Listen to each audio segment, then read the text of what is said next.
Je me présente, Jean-Marc Meunier, je suis le gérant fondateur du cabinet de gestion privée, la Financière Investissement. Nous intervenons en France et à l'international auprès des entreprises et des particuliers sur les thématiques de la trésorerie, du patrimoine, de la fiscalité et du civil. Pour ceux d'entre vous qui ont déjà fait appel à nos services, vous le savez, nous abordons notre métier de conseiller en investissement de manière originale, par une approche non pas seulement technique et produit, mais plutôt par une approche intégrative, humaine et globale, basée sur la réalisation de vos projets de vie et d'entreprise. Nous pensons également qu'une bonne conscience et de bonnes connaissances financières sont essentielles pour prendre les bonnes décisions afin d'arriver au bien-être financier que nous souhaitons pour nous-mêmes et nos familles. Alors, cette conférence est donc là pour répondre à cette nécessité. Vous l'avez tous remarqué, notre monde subit de profondes mutations, un monde soumis à de très fortes tensions, tant économiques que géopolitiques et écologiques. Le but est donc ici de vous aider à mieux décrypter cette nouvelle crise ainsi que son impact sur notre épargne et notre économie. Nous sommes nombreux à penser que cette crise ne ressemble pas aux précédentes, du moins faut-il remonter, je pense, assez loin, aux années 50 avec la crise des missiles de Cuba, pour revivre de telles tensions et de tels risques pour nos sociétés. À cette composante géopolitique et sociétale se rajoute également un impact économique et financier majeur pouvant menacer notre épargne, la trésorerie de nos entreprises et le patrimoine que nous avons constitué ces dernières années. Les sujets abordés sur cette crise sont nombreux. Allons-nous rentrer en déflation, en stagflation? Qu'en est-il de cette hyperinflation? Quels impacts sur nos économies et les marchés financiers vis-à-vis des matières premières et des énergies fossiles? Quelles implications pour les banques, surtout pour certaines banques européennes et françaises déjà avant-guerre dans des postures parfois défensives? Comment vont se comporter les marchés financiers? Comment arbitrer notre patrimoine pour améliorer sa sécurisation et le protéger de l'inflation?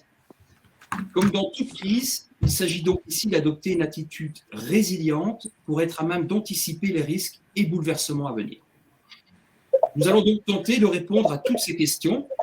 Et afin de vous éclairer au mieux, j'ai donc le plaisir aujourd'hui d'inviter plusieurs intervenants, experts dans leur domaine respectif. Pascal De Sutter, docteur en psychologie, écrivain, conférencier et professeur d'université à l'UCL en Belgique. Gilles Belaïch, président du groupe international financier, expertise comptable et commissariat aux comptes. Gilles est également journaliste et conférencier. Loïc Abadi, réunionnais, expert financier, auteur de formations en ligne en analyse financière et en bourse sur le site Esprit Argent. Bonjour également à Audrey et à Vanessa, Audrey Quinet et Vanessa Masson, spécialistes des contrats de capitalisation et d'assurance vie à la compagnie Afiesca Patrimoine. Pour aborder la thématique immobilier, j'ai le plaisir d'inviter Mansour Khalifé, fondateur de MNK Partners, et Victor Droit, directeur commercial. Alors avant de débuter cette conférence, je propose à nos participants de nous envoyer leurs questions via le chat. Nous y répondrons avec plaisir après l'intervention de nos invités. Pour débuter, quand nous parlons d'économie, quand nous parlons d'épargne, nous parlons d'argent. Ce qui signifie que notre rapport personnel à l'argent détermine profondément notre capacité et notre manière de réagir vis-à-vis de l'impact de cette crise sur notre argent. Pour aborder ce sujet essentiel, je remercie Pascal De Sutter, docteur en psychologie, de nous rejoindre. Pascal, rebonjour.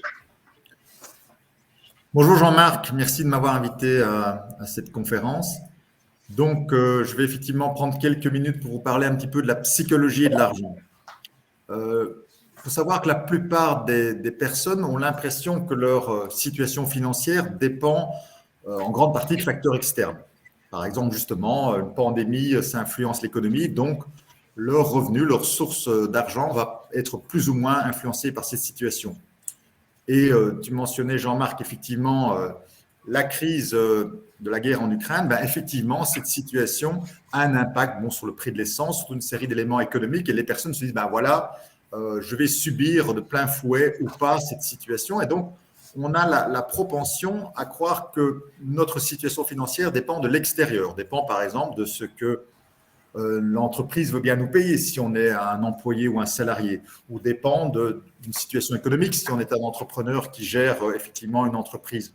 Et en vérité, c'est une croyance et la réalité est selon moi que notre situation financière dépend à 90% de facteurs internes, c'est-à-dire notre propre manière de penser l'argent, de réfléchir par rapport à l'argent, nos émotions par rapport à l'argent, nos cognitions. Alors, les cognitions en psychologie, c'est le terme pour dire les pensées, tout ce qui se passe dans notre tête quand on pense à l'argent, et évidemment nos comportements en matière d'argent.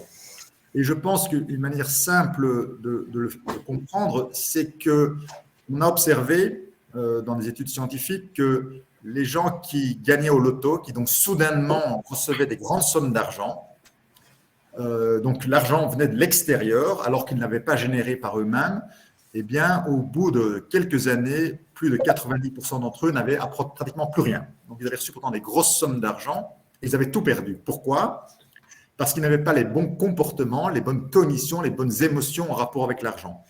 D'autres personnes qui peut-être justement ont été élevées dans une famille où depuis plusieurs générations, on sait comment générer de l'argent, on sait comment gérer de l'argent, on sait comment faire multiplier l'argent, eh bien même quand ces personnes commettent des erreurs, se trompent, ou bien que des situations extérieures de guerre, de famine, de pandémie apparaissent, eh bien ils parviennent toujours à s'en sortir parce qu'ils ont justement le minding, la psychologie de l'argent. Et donc ça, c'est vraiment important de savoir que notre situation financière, en fait, elle ne dépend pas tellement de nos avoirs, elle ne dépend pas tellement de notre héritage ou d'autres facteurs externes, elle dépend essentiellement de notre propre manière dont on pense et ressent. Parce que ce n'est pas juste dans la tête que ça se passe, dans l'émotion, on ressent par rapport à l'argent. Et justement, dans une situation actuelle, comme le mentionne Jean-Marc, il y a toutes sortes d'émotions qui peuvent apparaître. Par exemple, des émotions de peur. Ces émotions de peur vont engendrer forcément certaines pensées. Certaines pensées vont engendrer certains comportements. Et donc, on va à ce moment-là réagir en rapport avec l'argent en fonction de nos peurs, de nos croyances surtout. Et en fait, en matière d'argent, c'est intéressant, c'est qu'il n'y a pas tellement d'éléments objectifs et factuels, il y a essentiellement des éléments émotifs. Par exemple, je vous donne un exemple concret aussi, beaucoup de gens disent, voilà, l'or c'est sûr, l'or est une valeur sûre. En réalité, ce n'est pas une vérité scientifiquement fondée de dire que l'or est une valeur sûre. C'est basé sur la croyance que l'or, depuis longtemps, a une valeur pour la plupart des gens et qu'on accorde à cet or de la valeur et que donc, dans des situations de crise, eh bien, l'or est peut-être une valeur refuge, quelque chose sur lequel on peut compter. Mais c'est une croyance, parce que moi, je me souviens d'une époque pas si lointaine, ça ferait sourire certains d'entre vous, où on me racontait, quand j'étais notamment garçon, donc quand j'étais adolescent, qu'une des valeurs refuges qui était sûre, c'était les timbres-poste. Je ne sais pas si vous vous rappelez de ça. On nous disait que c'était un bon placement que de placer dans le timbre-poste, parce que ça, même en temps de guerre, ça restait stable, etc. Ça nous fait rire parce qu'aujourd'hui, on sait très bien que les timbres-poste ne valent plus rien. Et de même, on peut imaginer que l'or, tout d'un coup, si la mode de l'or en tant que produit de valeur pour des bijoux, etc., passe, que tout d'un coup, on se dit que ce n'est plus l'or qui est important, mais c'est par exemple le platinium, eh bien, l'or pourrait complètement s'écrouler. Ou bien si tout d'un coup, on trouve un gisement d'or extraordinaire, du jour au lendemain, l'or peut s'écrouler. Donc, la valeur que nous accordons à l'or, elle est purement psychologique. Et donc, il n'y a pas en matière de finance des choses où on peut dire que, objectivement, ça, c'est une valeur sûre, ça, c'est une valeur qui n'est pas sûre. C'est en fait chacun qui attribue à l'argent ou à des valeurs telles que l'or une valeur ou une autre. Et nos émotions en rapport avec l'argent. Si par exemple, moi j'observe souvent dans les personnes que je suis en coaching, qu'ils ont certaines émotions par rapport à l'argent et qui ne sont pas du tout rationnelles non plus. Il y a par exemple des gens qui ont même du dégoût pour l'argent, qui voudraient avoir de l'argent dans leur vie parce qu'ils aiment bien le confort, ils aiment bien avoir une certaine sécurité, etc. Mais ils ont du dégoût parce qu'ils disent l'argent c'est sale, l'argent ça cause les guerres, c'est à cause de l'argent qu'il y a des gens qui sont dans la misère. Et donc il y a une perception négative de l'argent, ou bien qui ont du mépris pour l'argent. Moi je suis au-dessus de tout ça. J'entends parfois des gens qui disent moi l'argent ça ne m'intéresse pas, du moment que j'en ai assez, ces questions ne m'intéressent pas. Ou bien parfois de la peur. Moi j'ai peur de manquer. Des gens qui n'ont jamais assez d'argent sur leur compte en banque, parce qu'ils croient aussi, ça fait partie des autres croyances aussi, que placer son argent sur un compte en banque, c'est quelque chose de sûr, c'est quelque chose sur lequel on peut compter. L'argent est là, il est dans la banque, et la banque est une institution honnête, sérieuse. Là, on sait bien, enfin, pas on, mais vous qui m'écoutez parmi les experts, vous savez bien que les banques sont des institutions qui peuvent à tout moment tomber en faillite, où il y a des gens malhonnêtes et qu'il n'y a rien d'absolument sûr d'avoir de l'argent sur un compte en banque. D'ailleurs, si tout le monde va rechercher son argent en même temps, ça crée de sérieux problèmes. Donc là aussi, toutes ces émotions de peur, de mépris, de dégoût, les émotions négatives qu'on peut avoir par rapport à l'argent vont éloigner de nous une certaine abondance, un certain succès financier. De ces émotions vont découler des cognitions, des croyances, des pensées, des idées qu'on a sur les bons placements. Et là, c'est vraiment en fonction d'une personne à l'autre. Moi, récemment, j'entendais plusieurs personnes de mon entourage dire un bon placement, c'est acheter des véhicules de collection. J'ai un ami, par exemple, qui aime beaucoup les belles voitures, donc il dit le meilleur placement, c'est acheter une Porsche parce que ça augmente depuis de nombreuses années. C'est un très bon placement. En vérité, c'est probablement peut-être un bon placement pour lui parce qu'il aime les Porsche. Et ça ne se discute pas. Mais fondamentalement, là aussi, scientifiquement, rationnellement, il n'y a rien qui nous dit que ce n'est pas une bulle spéculative et que dans 10 ans, les Porsche ne vaudront plus grand-chose parce que peut-être on aura interdit aux véhicules à essence de rouler sur la route ou peut-être que tout d'un coup, il y aura une nouvelle mode pour d'autres véhicules ou d'autres choses. Comme à une certaine époque, les chevaux de course étaient un bon placement.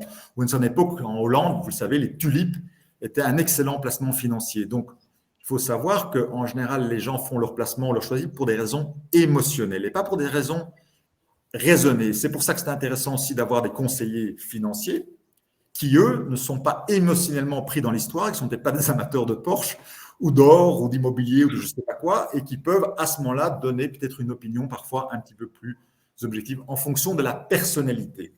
Parce que c'est aussi notre personnalité qui va influencer grandement la façon dont on va gérer l'argent. J'ai défini globalement, pour faire court, 5 types de personnalités suivant un test que j'ai établi. Et peut-être certains d'entre vous vont s'y retrouver. Il y a la personnalité qu'on appelle en anglais avoider ou bien évitant en français. C'est les personnes qui n'aiment pas toucher à l'argent. Vous en avez certainement peut-être dans vos clients, dans votre entourage. Des personnes, ils n'aiment pas trop ça. Non, l'argent, j'aime pas trop, c'est pas mon truc, je laisse ça à mon comptable. Ça ne me concerne pas. Ce qui est absurde, évidemment, parce qu'en fait, on est concerné par. Mais ça ne me concerne pas, je ne veux pas y toucher. Et puis, vous avez par contre le profil saver, c'est-à-dire un profil psychologique des gens qui sont plutôt dans la sécurité, qui économisent toujours. Un peu mode aussi écureuil, ils en mettent toujours de côté. Il n'y en a jamais assez de côté. Ils ont 1 million, c'est pas assez. Il leur faut 2 millions, 3 millions. Ils sont toujours dans l'insécurité permanente de devoir accumuler parce qu'ils ont toujours peur de manquer. Il y a le profil qu'on appelle pauper en anglais, qui pourrait dire pauvre en français, mais aussi peut-être plutôt fauché. Des gens, quoi qu'il advienne, même s'ils font des bonnes affaires, même si l'argent, tout d'un coup, ils font un super contrat, ils vont toujours s'arranger d'une manière ou d'une autre pour se retrouver fauchés parce qu'ils vont dépenser leur argent de manière invraisemblable, ils ne vont pas payer à temps leur URSSAF, ils vont faire toutes sortes d'erreurs variées et diverses et ils restent toujours pauvres. Il y a le profil aussi, j'appelle traumatisé, c'est des gens qui ont eu des traumatismes, ils ont eu des faillites, où leurs parents ont vécu des choses très difficiles en rapport avec l'argent. Et donc, ils ont toujours cette vision que l'argent, c'est dangereux, l'argent, il faut s'en méfier. Il faut se méfier de ce qu'on fait parce qu'on peut avoir des mauvaises surprises, on peut se retrouver complètement ruiné à tout moment. Il y a le profil que j'appelle philosophe ou philosopher en anglais, qui sont des gens qui disent « moi, je suis au-dessus de tout ça. Moi, l'argent, vous savez, il y a bien d'autres choses plus importantes. Il y a l'amour, il y a la vie, il y a la nature. L'argent, pour moi, je suis au-dessus de tout ça. » Et enfin, le profil, ça, certains d'entre vous le connaissent certainement, spender, donc le dépensier, qui sont des gens qui gagnent plus, ils dépensent plus, ils gagnent moins, ils dépensent moins, et ils ne parviennent jamais à avoir un petit pactole pour pouvoir s'assurer un avenir un peu confortable parce qu'ils dépensent tout ce qu'ils ont. Quand on connaît bien son profil, c'est pour ça que c'est important de le connaître, on peut savoir comment justement on réagit sur le plan émotionnel, sur le plan des cognitions, des pensées, sur le plan des comportements, pour les modifier afin d'aller vers un comportement, une manière d'agir qui est plus conforme à nos souhaits, nos désirs. Parce qu'en vérité, peu importe nos envies, nos désirs en matière d'argent, moi, je n'ai pas de jugement là-dessus. Il y a des gens qui ont envie d'avoir beaucoup d'argent, d'autres qui se contentent de peu, d'autres qui ont besoin de vivre dans un grand univers de luxe, d'autres se contentent d'une vie très simple. C'est le choix de chacun. Mais je dis, moi, en tant que docteur en psychologie, que ce qui est important, c'est que nos intentions soient alignées par rapport à nos réalisations. C'est-à-dire que si moi, j'ai envie de vivre dans un certain confort matériel, eh bien que j'ai ce confort matériel. Si moi, j'ai envie de permettre à mes enfants d'avoir un certain confort de vie, de faire des études à l'étranger, eh bien, je dois avoir les ressources financières qui sont liées à ça. Et c'est dommage quand, par soi-même, c'est ce que j'observe très souvent, moi, dans les gens que je suis, il y a un autosabotage inconscient, évidemment, parce qu'il y a des gens qui disent « je veux avoir plus d'argent, je veux bien placer mon argent ». Et puis, inconsciemment, psychologiquement, ils sabotent tous les processus et malheureusement, ils se retrouvent souvent dans des situations financières très compliquées, pas par manque d'intelligence, pas parce qu'ils n'ont pas eu de bons conseillers, mais tout simplement parce qu'eux-mêmes sabotent, involontairement évidemment, ce n'est pas un acte volontaire, sabotent toutes leurs chances suite à leurs émotions et leurs croyances en matière d'argent, en matière de finances, en matière de ce qu'ils disent que est-ce que l'argent c'est bien, c'est mal, etc. Si, moi je dis souvent aux gens, si vous n'aimez pas l'argent, ben l'argent ne vous aimera pas non plus. Or, beaucoup de gens, moi je veux avoir un certain confort matériel, mais j'aime pas l'argent, je veux pas m'occuper de placement, je veux pas m'occuper de gérer, non, tout ça c'est pas important, je néglige tout ça. Et donc, si on néglige tout ça, effectivement, on aura à ce moment des mauvais résultats. Donc, en conclusion, je vais terminer mon intervention.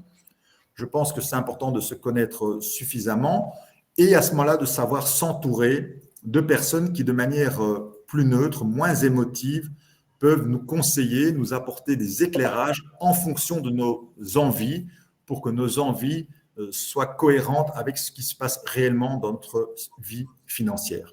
Merci beaucoup de m'avoir écouté. Pascal, je ne vais pas te laisser partir si tôt. Tu sais on avait déterminé un petit minutage. Il te reste encore quelques minutes, 4 minutes. Moi, je trouve que c'est un sujet qui est vraiment passionnant. Et d'ailleurs, dans notre approche à la financière, d'approche de découverte de nos clients, on place vraiment l'humain au cœur de la problématique. L'argent, quelque chose d'important. L'argent, d'ailleurs, l'éducation, tu en parlais, l'éducation judéo-chrétienne et l'éducation que peut recevoir un protestant en Allemagne est complètement différente. Et c'est vrai que on le voit aujourd'hui, surtout en France. Moi qui suis belge, je suis arrivé en France il y a maintenant presque 30 ans, la région parisienne, ensuite le sud de la France et la Réunion. L'approche et la relation des gens par rapport à l'argent est très complexe. Et elle nécessite vraiment, je trouve, cette approche humaine, j'appelle ça une approche intégrative, pour prendre le recul nécessaire. Et je pense également que de coupler ça avec une approche pédagogique financière peut également aider les gens à mieux se poser les questions. Je pense que c'est vraiment ça, se poser certaines questions. Je parle ici également à nos autres invités. N'hésitez pas, de manière interactive, à poser des questions à Pascal, profitez-en. On est là pour ça, en faire profiter un Effectivement, petit peu. je pense que les décisions en matière de finances doivent tenir compte du profil de personnalité de la personne, parce que ce soit les placements, moi je pense qu'il y a vraiment des meilleurs placements que d'autres. Je ne suis pas un expert dans ce domaine-là, vous direz mieux que moi. Cependant, il y a des placements qui correspondent au profil de personnalité de la personne qui souhaite utiliser son argent. Et ça, c'est très important de tenir compte. Je pense qu'on n'en tient pas suffisamment souvent compte, et ça j'aime beaucoup dans l'approche de Jean-Marc, c'est effectivement de tenir compte de la spécificité du sujet. De ne pas dire, voilà, on refile pour tout le monde le même programme de placement financier. Donc, voilà, vraiment l'ajuster sur mesure en quelque sorte. Mais toi qui as vécu d'ailleurs au Canada pendant pas mal d'années, effectivement, la culture anglo-saxonne est complètement différente dans sa relation à l'argent par rapport aux francophones. Je dirais non, francophones, aux Français principalement. J'observe qu'en France, il y a un grand tabou par rapport à l'argent. Et qui, de mon point de vue, et malgré tout, est parfois limite malsain, parce que c'est comme si c'était un sujet dont on ne parle pas. C'est un petit peu comme le sexe. Sexe et argent, d'ailleurs, sont deux domaines que j'ai explorés sur le plan psychologique, et c'est souvent comparatif. On ne parle pas de ces choses-là. Alors qu'en vérité, ce sont des choses fondamentales dans la vie d'un être humain. Sa vie sexuelle, c'est quand même des choses qui prennent beaucoup de place dans sa tête, dans son corps. Mais on n'en parle pas. Et l'argent, c'est la même chose. La plupart des gens sont préoccupés chaque jour de questions d'argent. Mais on n'en parle pas. Mais non, je ne vais pas dire combien je gagne, je ne vais pas dire ce que coûte ma maison, je ne vais pas dire je fais le placement, tout ça est secret. Même dans des familles, parfois les propres enfants ou les proches ne sont pas au courant des décisions financières de leurs parents, parce que c'est un espèce de sujet tabou, et c'est particulièrement vrai en France, où il y a comme une espèce presque de snobisme à dire on ne parle pas de ces choses-là bassement matérielles. Ça n'est pas distingué. Un peu une espèce d'aristocratie financière, on ne parle pas de ça. Alors que je pense qu'en en parlant avec ses proches, avec ses amis, avec ses connaissances, on peut avoir des échanges extrêmement constructifs sur la façon dont on décide d'utiliser cet outil, parce que ce n'est rien d'autre que ça. L'argent, c'est un outil et rien d'autre. Cet outil, comment est-ce qu'on peut l'utiliser pour nous offrir une belle qualité de vie? Merci Pascal, merci d'avoir synthétisé en quelques minutes un sujet aussi passionnant. Je te dis à très bientôt à La Réunion. Et puis n'hésitez pas, Google, vous tapez le nom de Pascal de Sutter, des livres, des ouvrages extrêmement intéressants à partager. Loïc Abadi, merci beaucoup en tout cas d'être avec nous. J'ai un petit souci. Voilà, on est bon. Merci à toi de nous offrir un petit peu de ton temps et de ton expertise. C'est un plaisir. Déjà, bonsoir Jean-Marc, bonsoir à toutes et à tous. Écoute, super. J'ai des petits problèmes d'écho. Bonsoir. Je ne sais pas si vous m'entendez bien. D'accord. Moi, j'ai des petites coupures. Je vois que Gilles nous a rejoint. Bonjour Gilles. Ah, Avec grand bonheur. Bonjour à tous. Impeccable. Je laisse la parole à Loïc et puis je te laisserai intervenir avec grand plaisir. Alors, ma première question, tout en sachant que la majorité de nos participants, Loïc, ne sont pas des experts de la finance, d'accord. est-ce que tu pourrais, avec pédagogie, nous parler du cycle économique en cours, un cycle très particulier, s'il te plaît? Oui, oui, tout à fait, hein. Donc, alors déjà, quelques petites considérations sur, puisque beaucoup d'auditeurs doivent se poser des questions sur les impacts du conflit en cours. Alors, c'est pour moi, du point de vue économique, en fait, un conflit dans lequel il n'y a pas vraiment de vainqueur à attendre, malheureusement. Je pense que c'est un euphémisme de dire que la Russie est économiquement moins bien maintenant et sera moins bien après qu'elle ne l'était avant le conflit. Ça, c'est une évidence. Au niveau de l'Europe, il y a des sanctions très dures qui ont été prises qui vont en partie revenir en boomerang sur nous et donc nous affaiblir économiquement en partie aussi, avec une hausse de l'inflation, avec la privation de certains marchés qu'on avait avant. Pour les États-Unis, alors en apparence, on pourrait dire qu'ils ont réussi à rapprocher l'Europe, à resserrer les liens entre occidentaux, donc c'est une victoire tactique de court terme. Ça n'est pas une victoire stratégique à long terme, parce que du point de vue de la stratégie, donc là, en gros, la Russie va se rapprocher encore plus qu'avant de la Chine. Et du coup, là aussi, ce n'est pas une bonne situation pour les États-Unis au final. Ils ont utilisé des armes qui sont assez graves, c'est-à-dire l'arme monétaire, le fait de geler les avoirs de la Banque centrale russe. Les avoirs en dollars de la Banque centrale russe, alors l'euro, la Banque centrale européenne a fait pareil, ça signifie que maintenant, n'importe quel pays dans le monde, on va dire pays non aligné, peut se dire si je fais quelque chose qui ne va pas dans on va dire dans le sens de ce que les États-Unis voudraient, je risque d'avoir mes avoirs en dollars gelés. Donc il peut y avoir à long terme une perte de confiance dans le dollar pour cette raison. Donc voilà pour quelques commentaires généraux. Alors il y a quand même un vainqueur potentiel. C'est là qu'on va rejoindre la notion de résilience dont on parlait.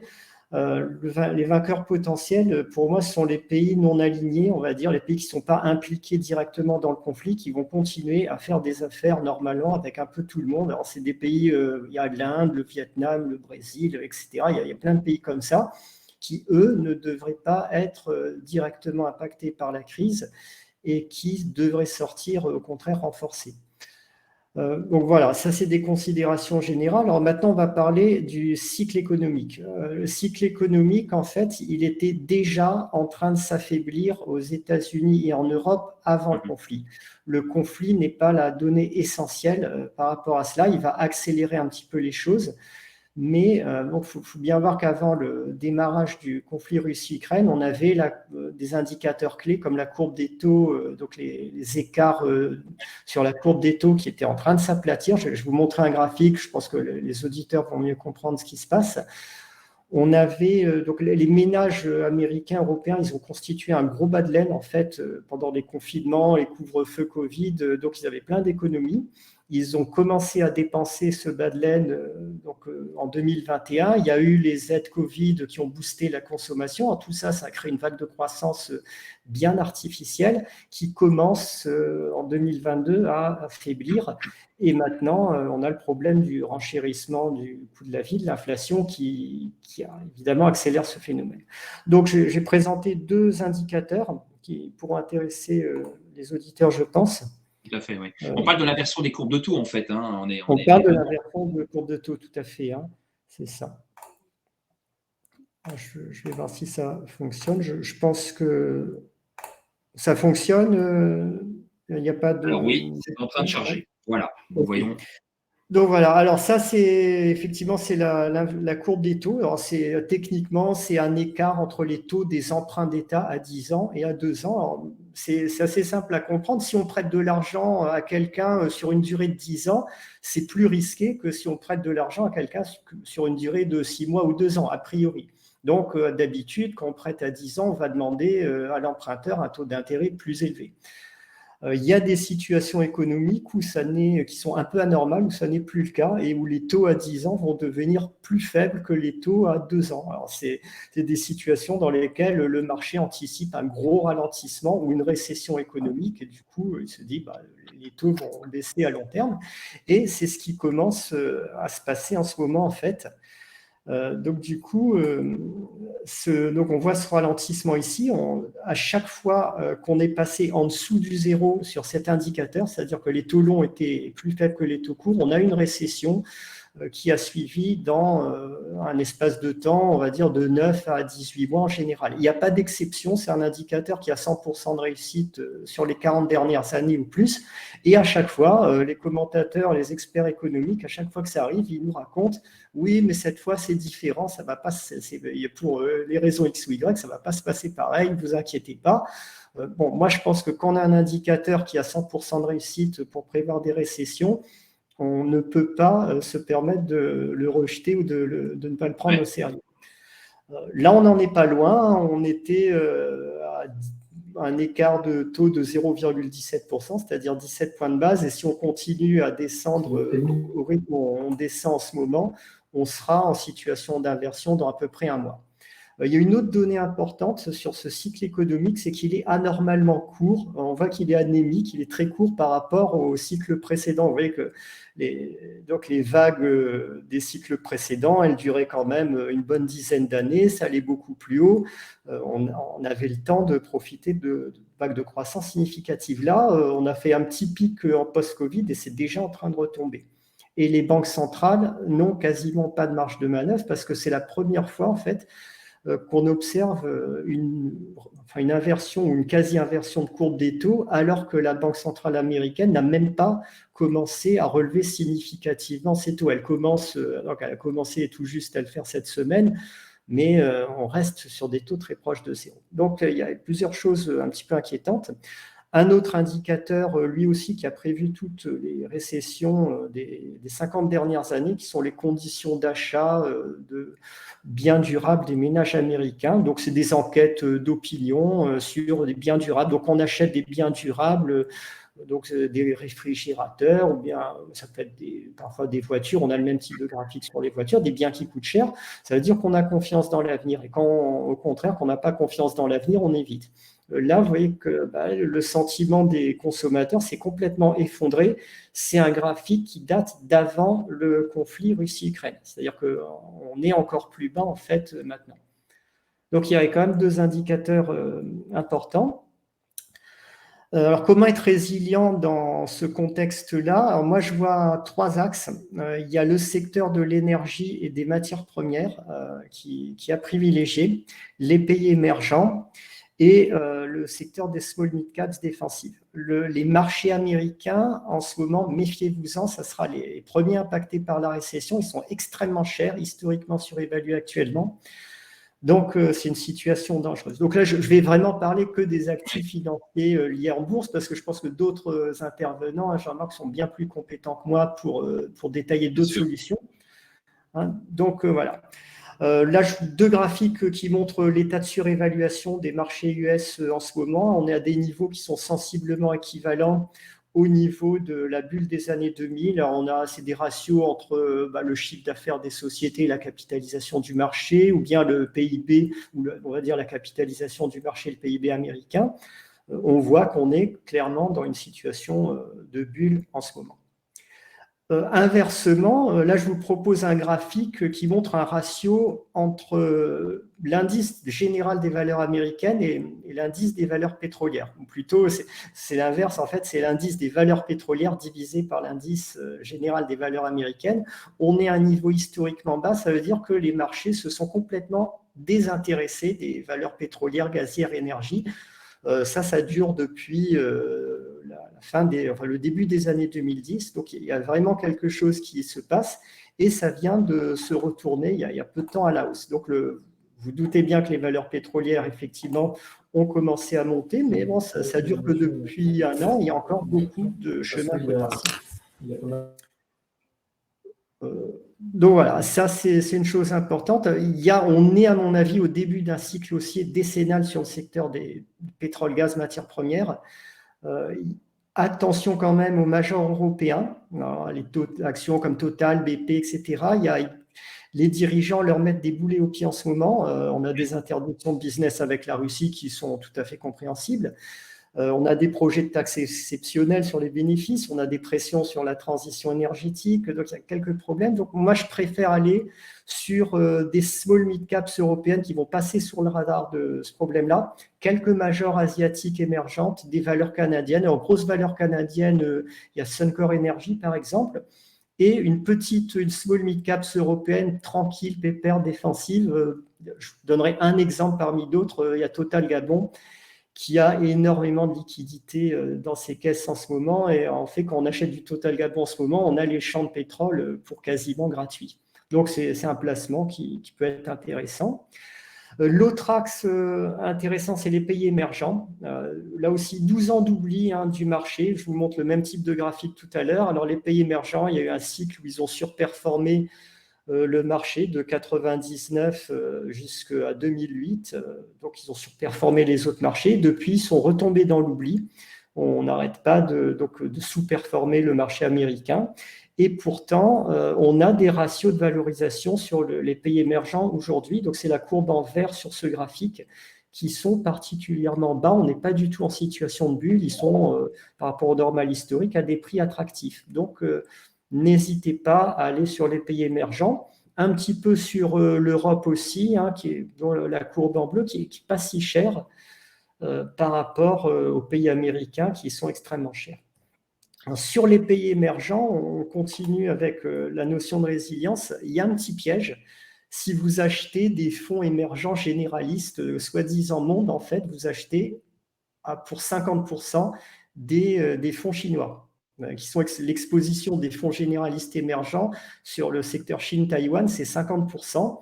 Et c'est un petit peu gênant si on a un conflit entre Chine et Taïwan dans les années à venir. Je pense que tous les auditeurs comprendront ça. L'autre sujet d'inquiétude, effectivement. Voilà. Donc, il faut se protéger de ça. Il ne faut pas rejeter la Chine complètement, rejeter la Chine et Taïwan. Ils sont à des niveaux de valorisation attractifs en ce moment. Ce sont des pays qui ont du potentiel. Mais moi, je dirais que mettre 15% d'un investissement pays émergent sur ce secteur, c'est suffisant. N'hésitez pas à aller sur des fonds spécifiques sur des pays genre Vietnam, Inde, l'Europe de l'Est, la Pologne a énormément d'opportunités, des tas de valeurs pas chères sur le marché polonais, il y a le Brésil, il y a des valeurs pas chères à Singapour aussi, donc il faut vraiment diversifier quand on fait un choix d'investissement sur les pays émergents.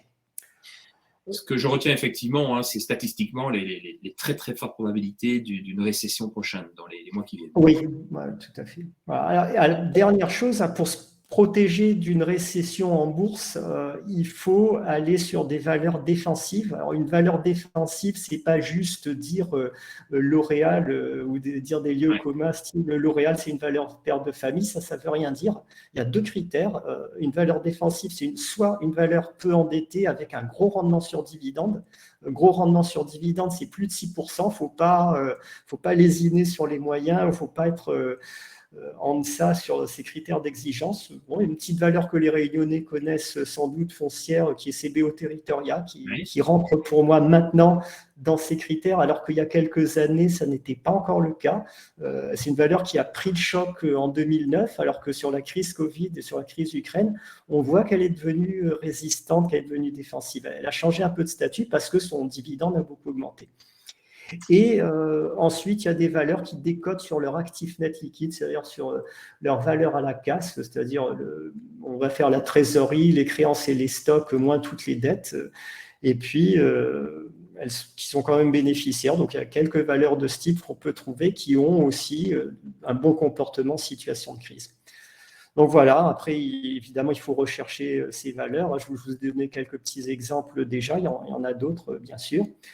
De façon générale, en bourse, faites attention, achetez toujours, surtout dans une période de pré-récession, achetez la réalité, achetez ce que la valeur vaut à l'instant présent maintenant, plutôt que faire des rêves sur le futur. Il faut vraiment éviter ça en situation de pré-récession. Loïc, juste avant de te remercier. On entend de plus en plus parler de la problématique de certaines banques européennes, Deutsche Bank, Oui. se nommer un peu la banque zombie d'ailleurs, et d'autres grandes banques françaises, et de leur exposition aux énergies fossiles, au pétrole, au gaz russe. On parle des marchés à terme, etc. Tu as quelques informations peut-être? Bon, alors l'exposition, bon, j'ai étudié le cas de Société Générale, par exemple, c'est pas une exposition si énorme que ça au marché russe. Pourtant, Société Générale est une des plus exposées. Elles peuvent faire face à cette exposition. Le cours en bourse de Société Générale est déjà bien décoté. Par contre, si on a le problème russe plus le problème d'une grosse crise économique qui démarre des États-Unis, là, ça fera beaucoup.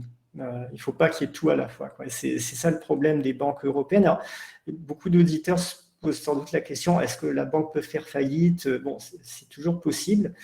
Moi, je pars du principe que très souvent, on a toujours vu ça, les États renflouent systématiquement le système bancaire et ont tendance à reporter le risque sur la monnaie.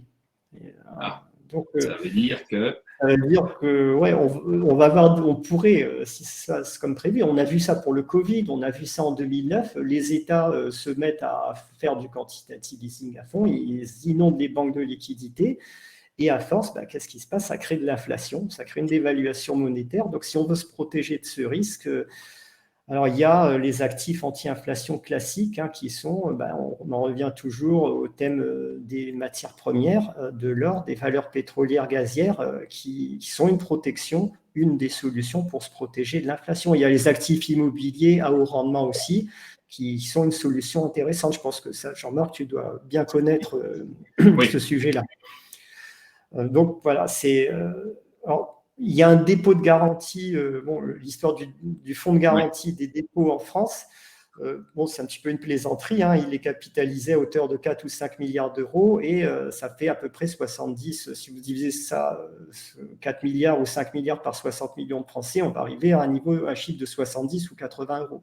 Donc ce n'est pas des garanties énormes, même si on vous dit qu'il y a 100 000 euros, ça dépend du bon vouloir des États. Je ne pense pas non plus qu'il faille s'affoler, mais il faut être conscient quand même de la réalité des choses. On revient sur l'argent. L'argent n'est qu'un système de confiance. La confiance dans l'argent repose sur la confiance dans le système. Et à partir du moment où les gens perdent la confiance, le système peut dérailler. Merci Loïc pour ton intervention. En tout cas, elle nous permet d'aller encore un peu plus loin dans la compréhension de cette crise et de ses impacts. Il y aurait beaucoup d'autres choses à dire, mais on est un peu pris par le temps. À tout à l'heure, Loïc. Tu restes avec nous. Tout à l'heure. Je vais maintenant laisser la parole à Gilles Belaïch. Gilles, je te vois, tu es là. Bonjour à tous. Voilà, vous avez déjà certainement vu Gilles lors d'une l'une de nos dernières conférences. Je te présente rapidement Gilles, président du groupe Financière International, beaucoup de collaborateurs sur 35 pays. Tu es également conférencier et également journaliste, puisque tu interviens sur plusieurs chaînes de télévision. Francophone ou anglophone d'ailleurs? Francophone et anglophone, les deux en fait. La chaîne c'est i24 News et ils émettent en français et en anglais. Et donc on a une émission en anglais et une émission en français. Voilà, je connais Gilles depuis maintenant presque 30 ans, puisqu'on a travaillé ensemble sur Marseille avec des avocats. Et tu es un petit peu quelqu'un d'extraordinaire, un grand voyageur avec une belle culture à l'international. C'est pour ça justement, toi qui travailles sur les 5 continents, toi qui fréquentes régulièrement de nombreux chefs d'entreprise, puisque tu es expert comptable et commissaire aux comptes également, tu interviens à La Réunion, comment appréhendes-tu cette situation d'un point de vue macroéconomique et géopolitique? Quelle est ta vision des choses? Écoute, Jean-Marc, moi je pense que dans cette situation qui est bien évidemment extraordinaire, il faut essayer de prendre beaucoup de recul et de déterminer quelles peuvent être les leçons et puis surtout les actions qui sont à mener et à réaliser.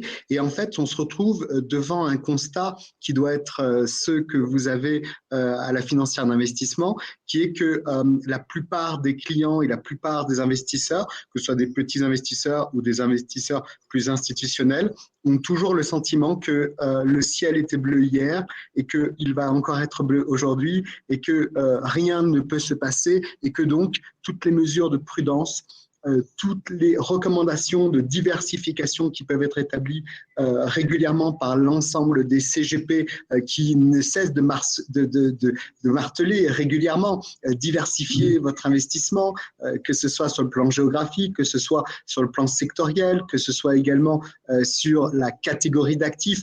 Toutes ces recommandations, on a presque l'impression que ce sont des litotes et que, in fine, on les entend et on les dit parce qu'on doit les dire, mais que au final, allons là où le rendement est bon et on verra bien. Rien ne fait en sorte que demain ou après-demain, l'orage sera un petit peu plus présent.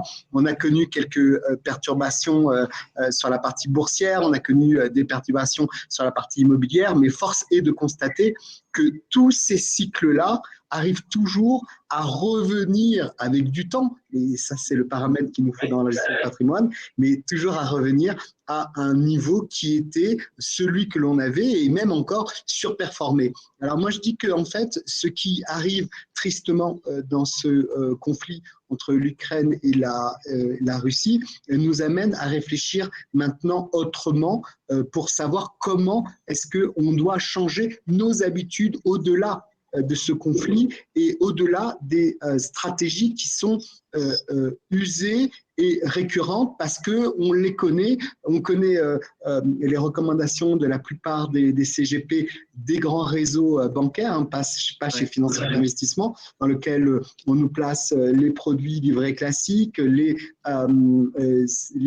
assurances-vie de la plupart des réseaux bancaires, et on oublie de lever un peu la tête et de déterminer quelle pourrait être aujourd'hui une vraie stratégie à moyen terme qui ferait en sorte que l'on pourrait également amortir le type de conflit que l'on peut avoir. Et je rejoins Pascal et dans son analyse, qui est de dire qu'aujourd'hui, il faut aller ailleurs. Il y a un proverbe qui dit pour avoir ce que les autres n'ont pas, il faut faire ce que les autres ne font pas. Eh bien, moi, c'est également ma recommandation. Sortons des chemins classiques et allons vers des éléments de catégories d'actifs ou de placements qui soient en dehors des sentiers battus, pas simplement pour améliorer le rendement, mais aussi pour pouvoir amortir ce genre de sujet qui peut intervenir à tout moment.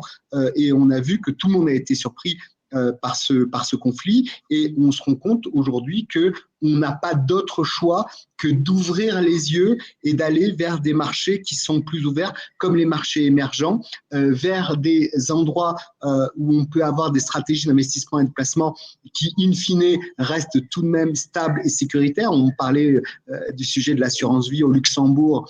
Eh bien, force est de constater qu'aujourd'hui, tous les grands pays sont impactés, mais qu'on se retrouve aujourd'hui avec des marchés financiers qui restent à peu près corrects sur les supports qui sont gérés, notamment les supports luxembourgeois, et aller également vers des points qui sont peut-être moins l'urgence de chacun, qui sont également les sujets de parfaite transmission.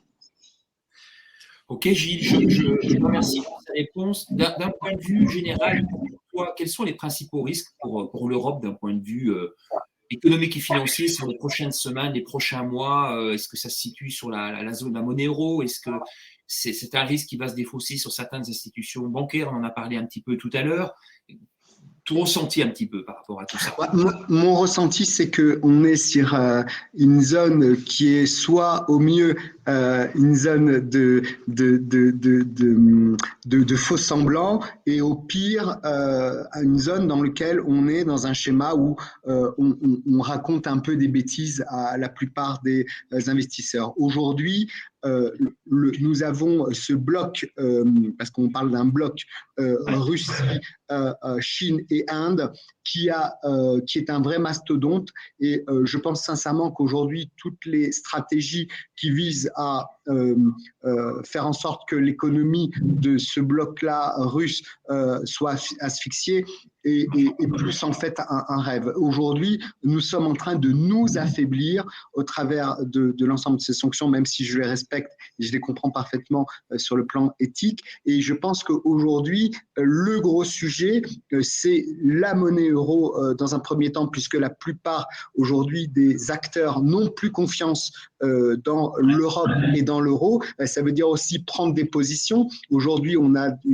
un euro-dollar qui reste encore à peu près dans la zone des indices. Je pense que la première action, quand on est en investissement ou en placement, ou quand on doit prendre un certain nombre de positions, c'est de se couvrir sur ce risque de change. Ça, c'est immédiat, c'est tout de suite, c'est maintenant, parce que les jours qui vont venir et les semaines qui vont venir vont encore plus voir l'affaiblissement de l'euro par rapport à l'ensemble des autres monnaies.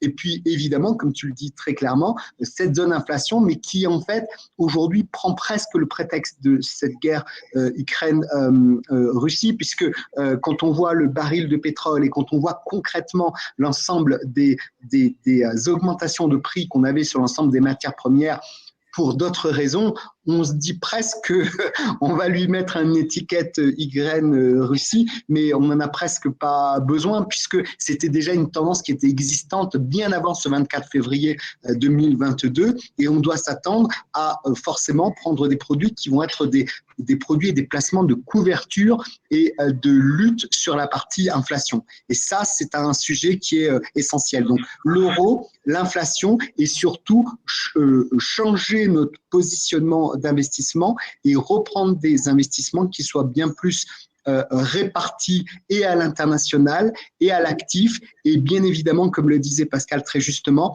aller vers d'autres continents dans lesquels on a encore de belles perspectives. On citait la Pologne, je suis 1000 fois d'accord. On citait l'Amérique du Sud, je suis 1000 fois d'accord également. Et puis surtout, aller sur des schémas qui soient des schémas qui soient en dehors de ce bloc Europe. Russie, et évidemment on est sur les deux autres pays sur lesquels il y a beaucoup d'investissements encore à réaliser, qui sont la Chine et l'Inde, bien évidemment, qui sont des zones d'espoir incroyables sur les plus-values et sur les développements de ces sociétés-là. Et puis, parce que c'est un pays de cœur pour moi et que je le connais bien, aujourd'hui, on voit des économies qui restent surperformantes, comme Israël, par exemple, qui est un pays dans lequel aujourd'hui, en 2021, on avait 18 milliards de dollars de transactions. Maintenant, on a 36 milliards de dollars de transactions. Toutes ces startups, tous ces crowdfunding aujourd'hui sont pour nous des vrais sujets d'intérêt pour aussi aller vers l'économie de demain. Tu as tout à fait raison, et c'est bien la difficulté d'ailleurs pour la majorité des Français, je pense à nos clients au quotidien à la financière, c'est que les gens ont été formatés, habitués à rester dans on va appeler ça une zone de confort, un investissement à proximité immédiate sur la zone d'habitation, mais aujourd'hui, il ne peut plus être dans cette zone de confort. Il y a vraiment une obligation à aller adopter une attitude, on l'appelle résiliente, mais c'est surtout d'aller sur des actifs qu'on ne connaît pas. Pour les particuliers, ces classes d'actifs, elles sont totalement méconnues. On parle de toute une série de supports d'investissement. Moi, je constate que 80-90% des investisseurs profanes ne connaissent pas ces supports d'investissement. Ils sont en général plutôt réservés on va dire, au travers des family office ou de la gestion de fortune, mais ils existent, ils sont là et ils sont accessibles. Peut-être encore un petit peu pour terminer sur cette inflation ou cette hyperinflation. On parle également de stagflation. Est-ce que tu pourrais peut-être, parce que c'est un sujet vraiment important et on est rentré dans une zone de turbulence très importante, je parlais encore avec ma sœur en Belgique où l'inflation approche tout doucement des 8-9%. Qu'est-ce que tu en penses, toi? Quelle est également ta vision des choses par rapport à cette hyperinflation, cette problématique de stagflation? Qu'est-ce que c'est d'ailleurs que la stagflation? Alors, je pense que c'est absolument inévitable.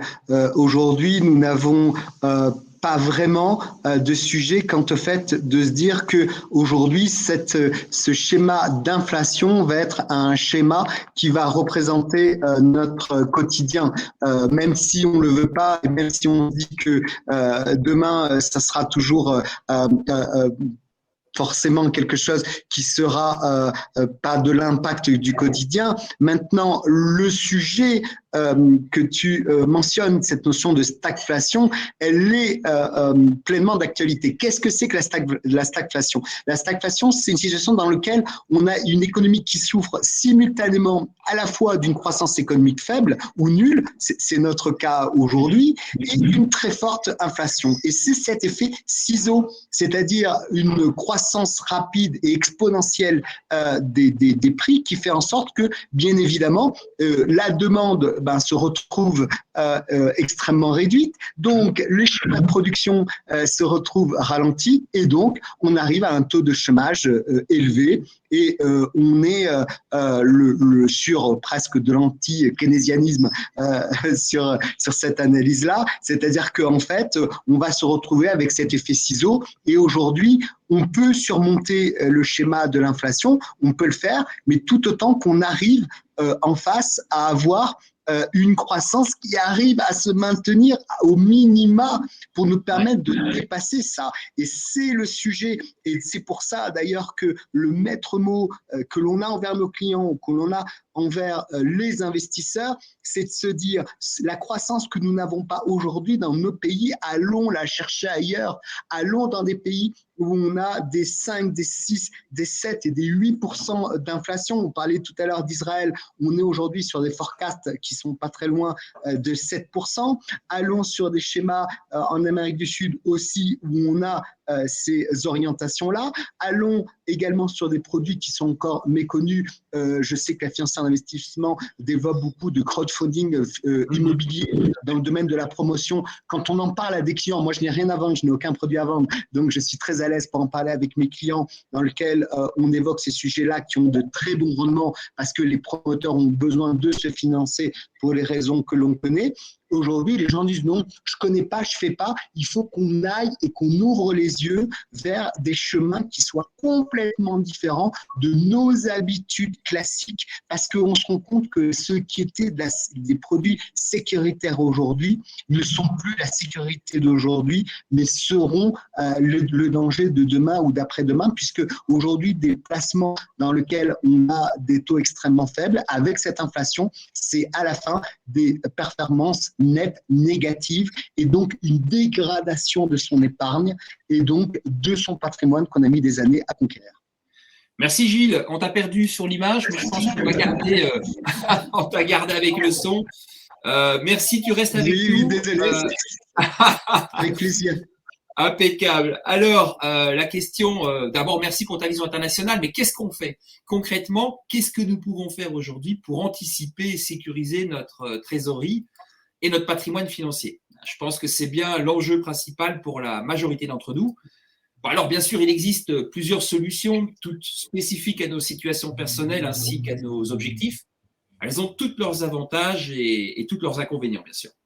Nous avons retenu deux solutions, pour exemple, deux exemples qui représentent une alternative intéressante à l'épargne bancaire ou à la finance classique. La première fait appel à des contrats d'assurance vie ou à des contrats de capitalisation de droit luxembourgeois, pouvant supporter un large panel de supports qualitatifs non cotés en bourse. Et la deuxième fait appel à un support d'investissement bien connu des Français, l'immobilier. Mais nous verrons, pas seulement l'immobilier classique, c'est-à-dire l'immobilier locatif que vous connaissez tous pour le pratiquer très régulièrement, même parfois trop à La Réunion.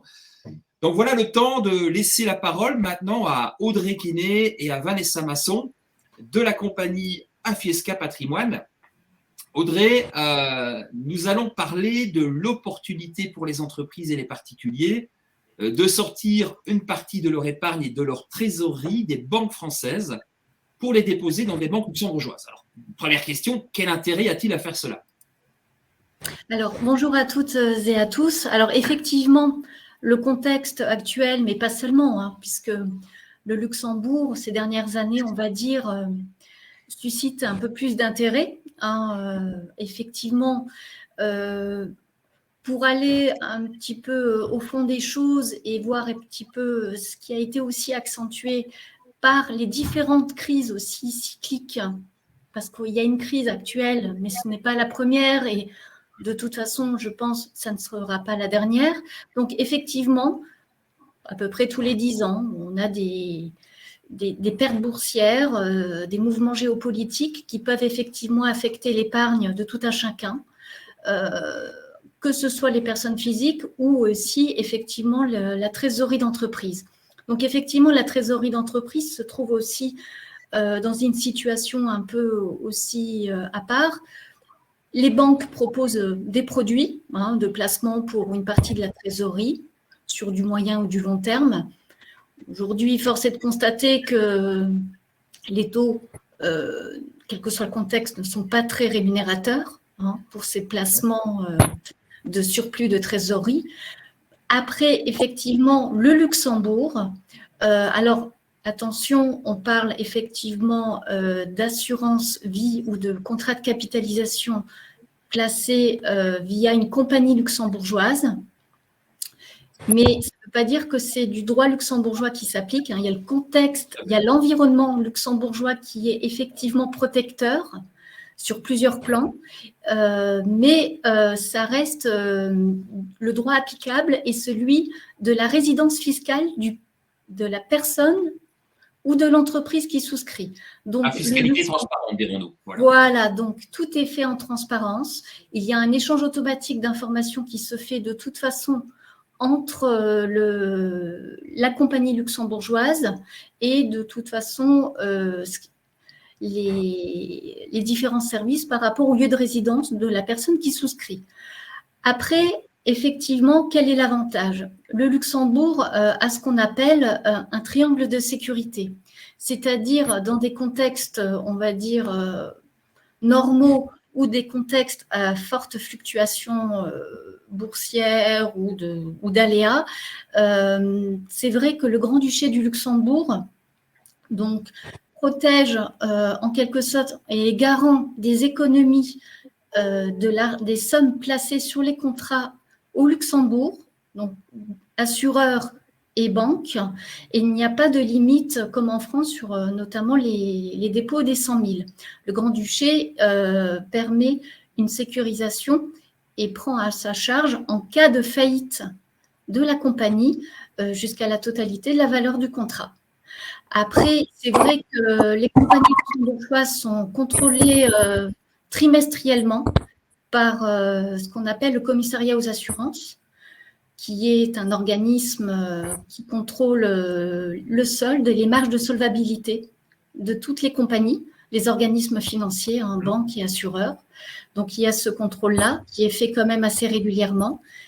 Les dépôts des clients sont séparés de la banque qui est sur un compte séparé de la banque de la compagnie. Donc, c'est la séparation des patrimoines. La garantie fiduciaire. Donc, voilà. Permet la reine des sûretés, va-t-on dire.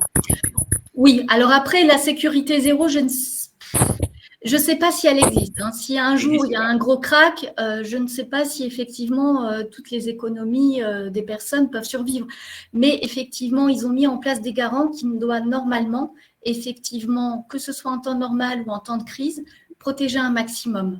Après, pour revenir sur la trésorerie d'entreprise, il y a effectivement une gestion financière au Luxembourg des fonds qui existent essentiellement chez eux et qu'on n'a pas encore l'habitude d'avoir en France, que ce soit en banque ou chez des assureurs. Ça s'appelle les fonds internes collectifs ou les fonds internes dédiés. Ce sont des fonds vraiment des fois spécifiques, créés par les compagnies d'assurance et en interne et dévolus à des profils clients, des profils risques, des profils de gestion pour du moyen ou du long terme. Donc, je revenais aussi à ce que disait le premier intervenant, Pascal, le profil client est primordial. Avant d'investir, il est primordial qu'un conseiller sache pour quel besoin, pour quelle finalité et sur quelle durée.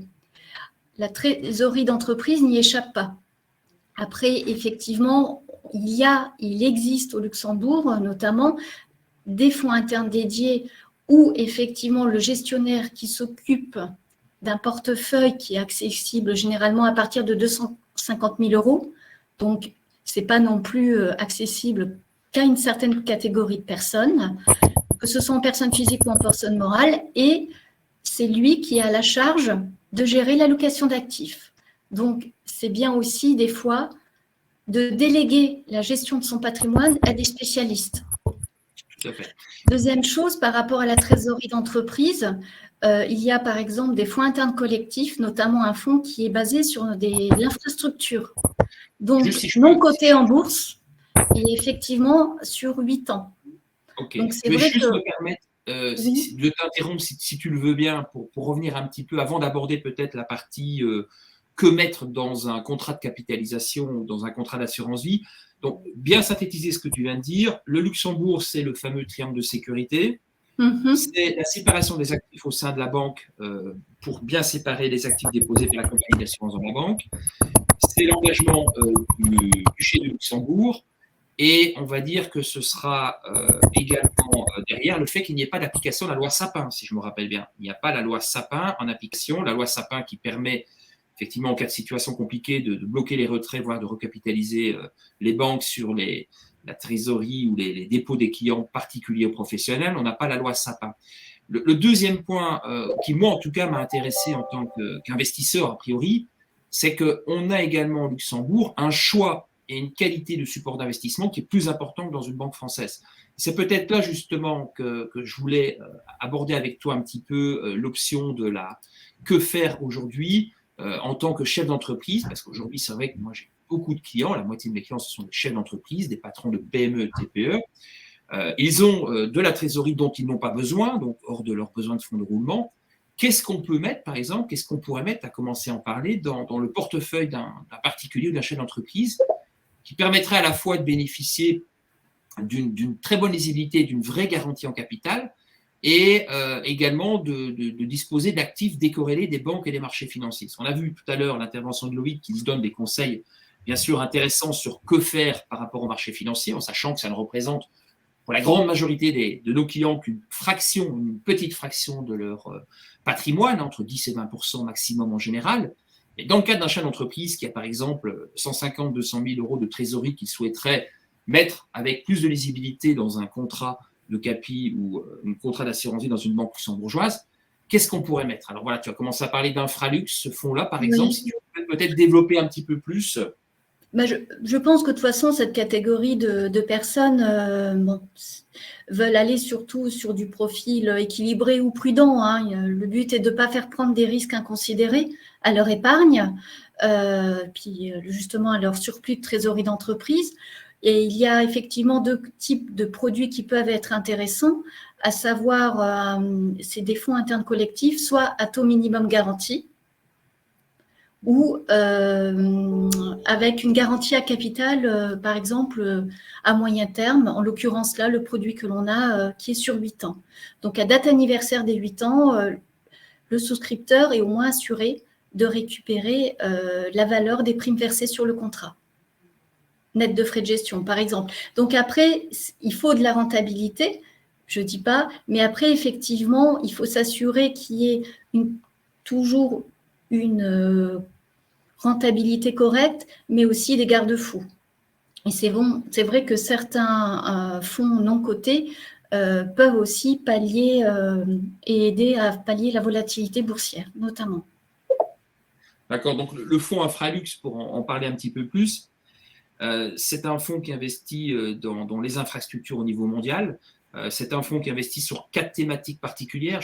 Je vais te laisser peut-être en parler. Il y a les secteurs technologiques, social et économique. Et sur ces 3 secteurs-là, effectivement, ils diversifient tant en tant que zone géographique et aussi par rapport à ces 3 secteurs-là. Donc, ça va de la maison de retraite, des écoles, de l'investissement sur de l'immobilier locatif. Et ce fonds infra génère des revenus, achète des biens, et donc il y a une double perception pour la compagnie qui investit là-dessus et ensuite redistribue auprès de ses clients. C'est soit par le biais de redevances, de loyers, mais aussi lors de la vente des actifs achetés. Donc, et effectivement, le fait de se positionner uniquement sur des fonds infrastructures, tout en diversifiant à l'intérieur, parce qu'il y a des biens qui sont en Estonie, en Amérique du Sud, et le fait aussi que c'est une gestion familiale, et que le gérant intervient notamment à titre personnel sur le choix des infrastructures sur lesquelles on investit, mais aussi, surtout, et dans le conseil d'administration, suit les investissements. Donc, c'est vrai que c'est aussi, le fond, c'est une chose, mais après, il faut voir aussi qu'est-ce qu'il y a derrière et comment c'est suivi. Voilà, la transparence et savoir sur quoi on investit, surtout quand c'est dans des secteurs géographiques différents. Ok, donc en synthétisant un peu ce que tu nous dis et ce que disait d'ailleurs la recommandation de Gilles Belaïch, on investit dans le secteur du transport, ça peut être les grandes voies maritimes. Oui, il y a de l'autoroute, des ponts. Les énergies hydrauliques, les ENR, le logement, l'hébergement dans le social, les thématiques du social. On appuie avec, dans ces infrastructures, des groupes privés et des États, puisque ces investissements peuvent être adossés à des investissements d'État, et avec une durée qui est normalement de 8 ans à un peu plus. La garantie joue sur 8 ans, mais effectivement, les fonds sont sur 10 ans maximum. L'objectif de rendement, pour avoir une petite idée concrètement, l'objectif minimum, la fourchette maximum, quelle est l'idée de ce fonds Je dirais 4 à 6%, entre 4 et 6%. Ok. Donc, un investissement sur cette fourchette-là et on va dire également un investissement avec un niveau de risque qui est coté. Donc, je rappelle pour les personnes, entre 1 et 8, on sera sur une fourchette de 2 ou 3 de mémoire, pas plus. 2. Non, moi je me rappelle bien. Le dit produit fait un état de. Sur 2, je pense, Vanessa, qui est derrière. Profil prudent. Ouais. Donc, on est sur un profil prudent avec une garantie en capital possible c'est Covea Risk, si je me rappelle bien, la compagnie qui. Covea, oui, qui est le garant, le réassureur. Ok, parfait. Donc, pouvoir mettre effectivement ce type de fonds dans les infrastructures et aller jouer la multiplicité géographique et la mutualisation de risques, c'est quelque chose d'important. On est complètement décorrélé, bien sûr, des banques et des marchés financiers. Et derrière, je pense, moi, à ce fonds Serenity. Donc, Vanessa, peut-être, je vais passer peut-être un peu la parole à Vanessa, Audrey, si tu le veux bien. Vanessa, le fonds Serenity, tu peux en parler très, très rapidement, s'il te plaît. Alors, oui, très, très rapidement, effectivement, c'est un fonds interne collectif, donc un fonds capital garanti, avec un bonus qui est versé chaque année en part nouvelle, qui permet de consolider les actifs, donc en l'occurrence très adapté pour la trésorerie d'entreprise, pour sécuriser effectivement le placement du chef d'entreprise qui souhaite investir, ou en tout cas avoir de la rentabilité sur son placement. Là, pour le coup, on est sur des montants, même si c'est un FIC, on est sur des montants qui sont beaucoup plus accessibles, à partir de 3 000 euros sur ce fonds-là, sachant qu'on peut proposer des solutions pour de la trésorerie d'entreprise ou des particuliers qui sont bien moins importants que ce que l'on peut trouver sur les marchés. Il ne faut pas croire que le Luxembourg est destiné uniquement à des particuliers ou des entreprises qui ont un énorme patrimoine. Pas du tout. On peut commencer des investissements à partir de 15 000 euros. Alors, 15 000 euros pour aller sur du Luxembourg, il n'y a pas vraiment d'intérêt, très clairement. En revanche, ça peut être intéressant pour une prise à date, par exemple, ou pour sécuriser effectivement une partie de la trésorerie. Donc, pour revenir au FIC Serenity Life, on est vraiment sur un support à capital garanti, avec une rentabilité l'année dernière qui était à 2 points. Donc, ces 2 points, c'est un bonus qui varie, bien sûr, d'année en année, mais avec une obligation, bien sûr, de rentabiliser en tout cas le produit. Et ça permet effectivement de pouvoir, dans cette poche, contrat d'assurance vie ou contrat de capitalisation, de pouvoir conserver en tout cas un support disponible et liquide, plus liquide et garanti. Et toujours la possibilité d'avoir une gestion pilotée, et toujours la possibilité d'aller sur une UC, obligations diverses et variables. Donc, c'est vraiment du sur-mesure, comme on le trouve d'ailleurs en gestion de fortune, comme je le disais. Le temps passe. Merci Vanessa. Jean-Marc, si je peux me permettre un petit mot, juste pour compléter sur la partie plus fiscale, évidemment, n'oublions pas aussi que le Luxembourg a des structurations de sociétés qui sont particulièrement attractives. J'en veux pour preuve la SPF, qui est une structure qui n'existe quasiment que en Luxembourg, dans toute l'Europe. Tout le monde connaît les Soparfi, bien sûr, avec les générations de plus-value. et puis surtout, sur toutes les opérations, et on le dit en termes d'ingénierie société, d'apport-cession, évidemment que le Luxembourg est parfaitement éligible en tant que structure européenne. Donc, pensez aussi qu'aujourd'hui, quand on fait des exits pour des clients, si on a des clients qui font des exits, pensez aussi à proposer de faire ce mécanisme d'apport-cession qui permet l'exonération totale ou partielle, ça dépend des montants qu'on veut réinvestir, à partir de la holding luxembourgeoise. Et également, parce que je sais que vous avez beaucoup d'expatriés, pensez à la structuration SPF pour les expatriés qui veulent loger leur portefeuille titre, qui est absolument incroyable et qui peut faire en sorte d'avoir 0 imposition sur l'ensemble des portefeuilles titres des expatriés au travers de ce mécanisme qui est vraiment propre et unique au Luxembourg.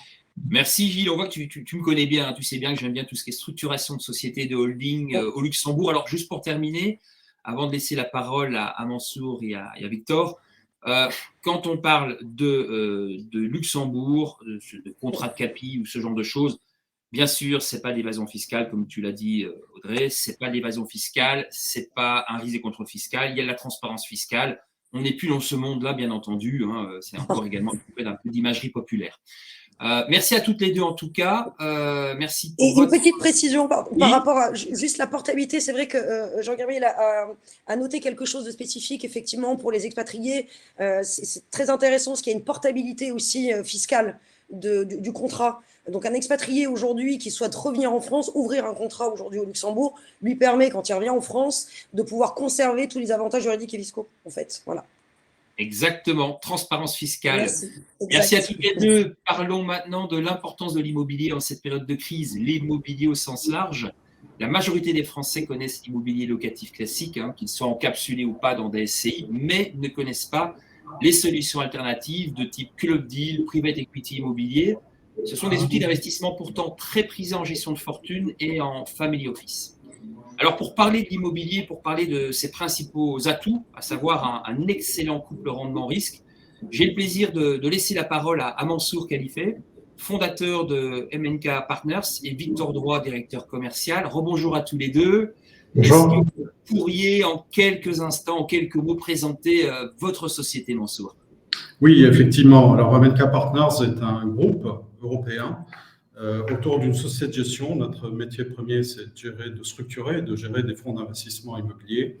Alors, ça peut paraître comme étant quelque chose d'assez opaque, mais c'est finalement très simple. C'est un véhicule d'investissement qui va recevoir l'épargne de vos clients et qui va nous permettre de déployer une stratégie, c'est-à-dire d'acheter des actifs en vue de les mettre en location et distribuer un rendement. Ce qu'on fait chez MNK, on appelle ça du private equity parce que la typologie des fonds est assimilée à du private equity immobilier, mais c'est avant tout du rendement. On a développé une compétence à travers les années sur la génération de rendement en investissant en Europe pour pouvoir distribuer aujourd'hui des dividendes de manière régulière, mensuelle, trimestrielle. Et le rendement qui est distribué sur nos fonds aujourd'hui avoisine les 6%, sont versés à nos investisseurs. Alors, ces fonds-là, on y souscrit de manière directe en fonction de la catégorisation des clients. Il y a des fonds qui sont dédiés à des clients dits professionnels et des clients dits avertis ou assimilés. Ils sont aussi souscriptibles via de l'assurance vie. On connaît très bien les équipes d'AFISK. Nos fonds sont référencés. Donc, on parlait d'assurance vie tout à l'heure. Rien ne vous empêche, que ce soit en capitalisation, en feed ou derrière, en face, de pouvoir, dans tous les cas, souscrire, que ce soit à MNK One ou que ce soit à Polska. Donc, le groupe est juste pour compléter la présentation du groupe, ça fait un peu écho à ce qui a été dit tout à l'heure, marché émergent, d'autres marchés, oser de sortir des sentiers, je veux dire, classiques. On a été les premiers à se développer sur la plateforme pan-européenne. Alors, en partant de France, pour nous, le pan-européen, ce n'est pas juste la Belgique et l'Espagne, mais c'est vraiment toute l'Europe. Ça va jusqu'à la Finlande, ça passe par la Pologne et pourquoi pas l'Irlande. Et donc, on a été quasiment depuis 2018 les premiers à dire qu'il fallait regarder côté du centre et de l'Est de l'Europe, même si aujourd'hui, ça reste discutable et je pense qu'on y reviendra. Mais globalement, de regarder là où il y a des perspectives de croissance du capital immobilier, bien entendu, dans une dimension de risque qui reste acceptable. Et par ailleurs, pour pousser le bouchon un peu plus loin, et c'est peut-être la première fois que je m'exprime dans tous les cas de manière ouverte sur ce sujet-là, depuis le mois de septembre, nous sommes positionnés sur l'Afrique de l'Ouest parce que nous pensons dans tous les cas qu'il y a un marché à accompagner sur le côté green de l'immobilier, c'est-à-dire on ne va pas aller faire en Afrique ce que nous faisons en Europe, mais on va plutôt se positionner sur des actifs complètement green avec une marque qui est dédiée, qui appartient au groupe MNK, mais qui est dédiée. Donc c'est une vingtaine de personnes aujourd'hui dans le groupe, présentes dans 5 pays, qui travaillons dans tous les cas pour apporter quelque chose d'assez nouveau, d'assez différent. Voilà, c'est vrai que c'est assez frustrant pour mes équipes parfois de dire bah oui, mais regarde ce que font les autres, et ce serait bien qu'on fasse comme les autres. Mais je pense que la philosophie de la boîte, c'est avant tout de faire du sur-mesure et c'est avant tout de prendre du recul pour savoir ce qu'on fait, pourquoi on y va et quelle histoire finalement on veut vendre. On entend souvent d'ailleurs dire que MNK Partners a une approche particulière du marché de la gestion d'actifs immobiliers. Qu'est-ce que ça signifie exactement en fait? Très bonne question, Jean-Marc. C'est un peu l'ADN et le business model de la boîte. Une société de gestion immobilière est constituée autour de ses propres produits. C'est-à-dire qu'elle va vendre, qu'elle va structurer et pousser ses propres stratégies en disant bon, on est les meilleurs, allez-y. Nous, ce qui nous intéresse chez MNK, c'est avant tout la stratégie. C'est-à-dire on ne va pas vendre des thématiques immobilières. On va jamais vous dire on a un fonds logistique, parce qu'un fonds logistique ne veut rien dire. Il faut probablement définir la stratégie sous-jacente à l'actif, et c'est exactement ce qu'on fait. Donc, quand on a lancé MNK One il y a 2 ans, c'était un fonds de rendement. On va acheter de l'immobilier pour générer du rendement. Et ça se fait en dosant la dette, ça se fait en structurant de la dette, ça se fait en allant aussi sur des actifs qui sont core, c'est-à-dire qui sont défensifs. On va privilégier la bonne localisation, des bons locataires et surtout des bons long terme. Nous venons de signer un actif à Varsovie sur ce fonds qui est principalement loué à Mazda. On a un flux qui est ferme sur un long terme avec Mazda, donc on a un bon locataire qui s'est engagé à payer son loyer sur une longue période. Nous avons été, en 2020, en juillet 2020, nous rentrions en discussion sur un hôtel B&B qui est collé à l'aéroport de Lisbonne. Alors, remettez-vous en arrière, en juillet 2020, c'était la fin du monde, c'était la fin de l'hôtellerie, et plus jamais vous mettrez le pied dans un hôtel. Aucun banquier voulait le financer, aucun acheteur voulait le prendre. Nous l'avons acheté. Nous l'avons acheté parce qu'on a un 20 ans ferme avec le groupe B&B. Le groupe B&B, c'est sous LBO Goldman Sachs. Donc, globalement, on a un acteur qui est très solide, qui a un business model avéré. On a une très bonne localisation pour de l'hôtellerie dans une zone aéroportuaire. Et avant tout, on a un 20 ans ferme. Donc, c'est exactement ce qu'on va chercher pour le fonds de rendement. Et quand on va en Pologne, la thématique n'est pas de dire on a fait un fonds Polska by MNK où on va vendre de la Pologne. Ce n'est pas la Pologne qu'on vend, mais c'est la stratégie momentum de la Pologne. C'est la jonction d'un marché primaire à un marché secondaire. Autrement dit, aujourd'hui en Pologne, la rareté du foncier fait qu'il y a une pression sur les prix et un afflux de liquidités parce que tout simplement, vous achetez encore du bureau à 7% à Varsovie, là où l'équivalent à Bruxelles, sans vous offenser Jean-Marc, serait probablement de 4%. Donc, c'est un peu cette logique qu'on va chercher, la stratégie. Donc, qu'est-ce qui fait globalement notre approche très différente? C'est qu'on a une approche de gestion de portefeuille. Autrement dit, on s'est rendu compte que l'attrait de liquidité sur le marché immobilier nécessitait, que ce soit pour les investisseurs, pour les gérants ou même pour vous en tant que conseil, nécessitait d'avoir des produits qui permettent de conceptualiser un portefeuille. Vous avez parlé tout à l'heure de SCPI. Alors, il s'avère que je connais très très bien cette investissement. Nous avons eu à discuter avec un assureur, alors ce n'était pas Fiesca, qui était venu nous voir en disant on a un client qui a une SAS avec 3 millions de SCPI dedans, qu'est-ce qu'on peut faire? Je dis, on ne peut rien faire. Déjà, mettre 3 millions en cash, en equity dans une SAS pour acheter de la SCPI, c'est juste pas de bon sens. Donc la SCPI répond à une logique de long terme, répond à une logique de retraite. Et finalement, aujourd'hui, ce qu'on va privilégier, c'est plutôt des fonds qui ont une maturité. Alors, pourquoi une maturité? Pour permettre de structurer un portefeuille immobilier. Les asset managers le font. C'est aujourd'hui quand vous allez me dire, bah oui, mais est-ce qu'on investit dans l'immobilier? C'est comme si vous demandiez à un asset manager, est-ce qu'on investit dans les actions? On va dire oui, mais ça dépend où. Donc, ce qu'il faut avoir aujourd'hui, c'est des produits qui permettent de conceptualiser un portefeuille avec la même démarche de la gestion de portefeuille, c'est-à-dire le core, des stratégies core en fonds de portefeuille et des satellites je veux dire des produits momentum plutôt en satellite.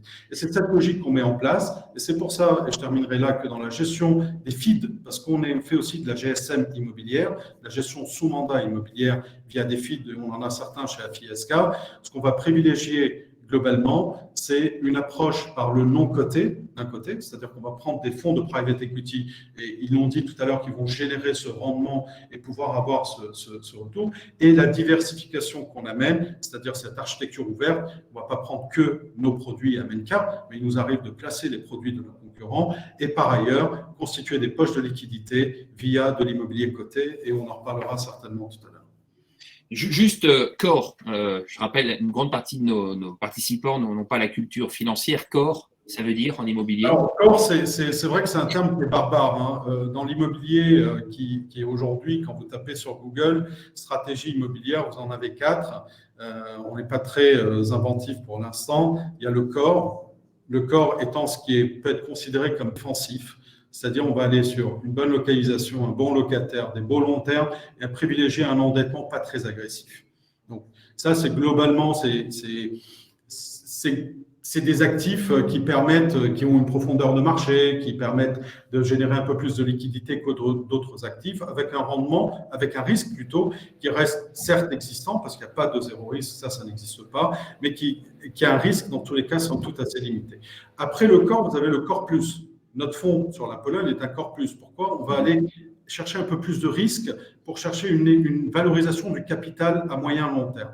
Là où le Core est censé être défensif, c'est-à-dire que si vous mettez 100, vous récupérez 100, et c'est pour ça que Amenka One génère du rendement, et on ne prend pas de risque sur le capital, le Core Plus va permettre une toute petite prise de risque, peut-être une meilleure agressivité d'un point de vue levier financier. Et après le Core Plus, vous avez, ça vous l'avez entendu parler, du value add et de l'opportuniste, qui là, effectivement, applique d'autres stratégies qui sont un peu plus agressives. Donc, dans les stratégies immobilières, aller sur du Core, c'est globalement prendre un fonds ou prendre une stratégie, acheter une stratégie qui reste somme toute assez défensive. Ça ne veut pas dire qu'il n'y a pas de risque, mais dans tous les cas, il y a moins de risques de perte en capital, il y a moins de risques de vacances, il y a moins de risques de retournement des marchés. Et après, dans le Core, bien entendu, il y a des localisations qui peuvent encore améliorer le coefficient du Core, comme les trophy assets, les prime locations, où là, vraiment, on est dans le centre du centre du centre. Quand on développe chez Amenka des stratégies Core, par exemple, on va rester sur les grandes capitales. C'est-à-dire, on va rester sur Varsovie, on va rester sur Dublin, on va rester sur Lisbonne.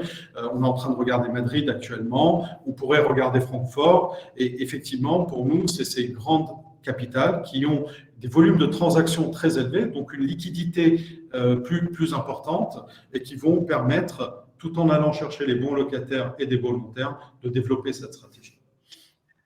Ok, donc une autre question, mais c'est une question que se posent les participants. Est-ce qu'il faut continuer de privilégier l'immobilier en ces temps troublés? Est-ce que l'immobilier, par exemple, apporte une réponse pertinente contre cette inflation qui est en train de s'installer?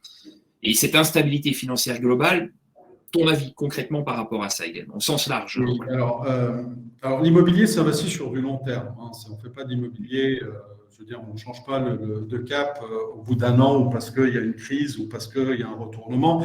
Donc, autrement dit, qui dit long terme, dit que fatalement, dans votre investissement immobilier, vous aurez une période de trouble. C'est normal. Il y a pas, on est dans un monde, je me rappelle encore, il y a 2 ans, quasiment jour pour jour, où on criait la fin, on sonnait la fin de l'immobilier, c'était la fin des haricots, et on allait tous juste rester chez nous, et il n'y aura que des actifs logistiques, etc. Bon, la réalité, c'est que tout dépend de où est-ce que vous voulez investir et dans quel but. Aujourd'hui, le trouble, il est à 2 niveaux. Hein. Il y a un niveau effectivement économique, macroéconomique qui a commencé bien avant cette crise ukrainienne qui nous a tous perturbés. L'immobilier apporte, dans tous les cas, une réponse défensive face à l'inflation. Pourquoi? Parce qu'on en bénéficie en premier. Je vous donne un exemple. Sur le fonds Polska by Amenka, qui est notre fonds dédié à la Pologne, nous avons concrétisé notre première acquisition en décembre. Le fonds a été lancé fin septembre 2021. Et au 30 décembre, nous avons acheté un très bel actif commercial à Varsovie. Donc, 30 décembre, on signe sur la base d'un loyer et au 1er janvier, on prend une indexation de 5%. Pourquoi? Parce que y a une inflation qui fait que globalement les loyers augmentent. Donc, les loyers augmentent de manière sensible et donc profitent à ces investisseurs.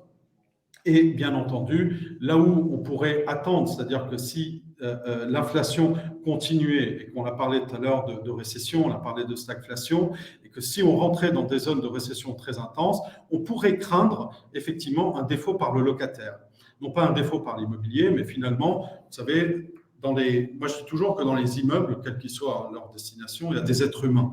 Donc avant tout, il faut comprendre le fonctionnement d'un être humain, il faut comprendre sa culture, son mode de vie. Et quand on est une entreprise, on a un business model. Donc une entreprise qui n'arrive plus à payer son loyer crée finalement une perte sur le rendement d'un immobilier ou peut-être peut impacter sa valeur. Donc c'est pour ça qu'on va privilégier effectivement de l'immobilier corps, de l'immobilier qui est choisi par rapport à des locataires qui ont un business model assez solide et bien entendu, comme je le disais, sur des beaux long terme. Donc oui, aujourd'hui, il faut investir dans l'immobilier. Pourquoi? Parce que l'immobilier est la seule classe d'actifs jusqu'à nouvel ordre qui génère du rendement de manière régulière, sans trop de volatilité, sans trop de risques. La volatilité sur l'immobilier, elle est plus longue. C'est quand le 16 mars 2020, on annonçait le confinement. Les marchés financiers ont fait moins 40% en quelques jours. Là où sur l'immobilier, si on doit faire un moins 20%, ça prendra probablement des années. C'est-à-dire qu'on verra la vague est plus longue. Elle a une amplitude plus importante. Donc aujourd'hui, effectivement, il faut privilégier certaines stratégies comparativement à d'autres, privilégier certains marchés, des marchés assez solides qui ont des volumes de transactions. Et bien entendu, l'inflation jusqu'à nouvel ordre bénéficie à un investissement immobilier. On a parlé de l'or, l'or génère zéro aujourd'hui, c'est probablement très psychologique comme l'a dit c'était Pascal. Donc on va typiquement, la logistique. Donc, tout le monde a dit en 2020, oui, il faut faire de la logistique. Bon, maintenant, on commence à se poser des questions. Oui, mais ça remplace des friches agricoles. Et peut-être qu'avec la guerre, on va avoir plus besoin de planter, de créer, de générer des matières premières. Donc, voilà. Donc, il faut toujours se poser la question de savoir dans quel contexte, quelle stratégie, qui sont les gérants derrière. Et par rapport aux troubles, si vous voulez, il y a un trouble économique, je le disais tout à l'heure, mais il y a un trouble sécuritaire avec la crise en Ukraine. Parce que bon, la question, vous vous en doutez, quand on a un fonds en Pologne, elle est posée à chaque fois. J'ai envie de dire, aujourd'hui, ne pas craindre l'investissement en Europe, ou dans tous les cas, ne pas faire de discrimination par la géographie.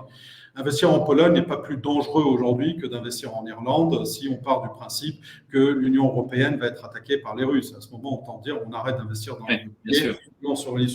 L'autre point qui complète aussi la réponse à la question de tout à l'heure sur la gestion de portefeuille, le plus important, et Jean-Marc, je pense dans tous les cas, vous le savez mieux que moi, le plus important, c'est de ne pas mettre ses œufs dans le même panier. À un certain moment, l'immobilier est très large. Il y a du résidentiel, il y a de la santé, il y a du bureau, il y a de la logistique. Il y a de l'immobilier coté aussi, donc liquide, ça existe. Donc, c'est une question de pourcentage dans un portefeuille. Et c'est en moyennant, finalement, qu'on arrive à passer les vagues et à passer les crises. Donc, oui, pour continuer dans l'immobilier. Ça ne veut pas dire qu'il ne faudra pas se poser des questions en continu. Les troubles, il y en aura toujours, mais je pense qu'il faut diversifier et surtout avoir une approche de gestion de portefeuille. Merci beaucoup Monceau. Merci beaucoup pour cette intervention et merci à tous nos experts. Alors, je propose maintenant de répondre à quelques-unes des questions que nos participants ont pu poser au cours de cette conférence. Je vais regarder sur mon iPhone je fais de la pub, ce que j'ai reçu. Alors, j'ai une première question pour Loïc. Alors Loïc, question, malgré tous ces indicateurs au rouge, comment expliquer que les marchés financiers ne s'effondrent pas? Point d'interrogation. Effectivement, le CAC 40 et le SP500 ont repris 1% aujourd'hui. Qu'est-ce que tu peux répondre à cette question? Ah, on ne t'entend pas. Je pense que ton micro doit être débranché.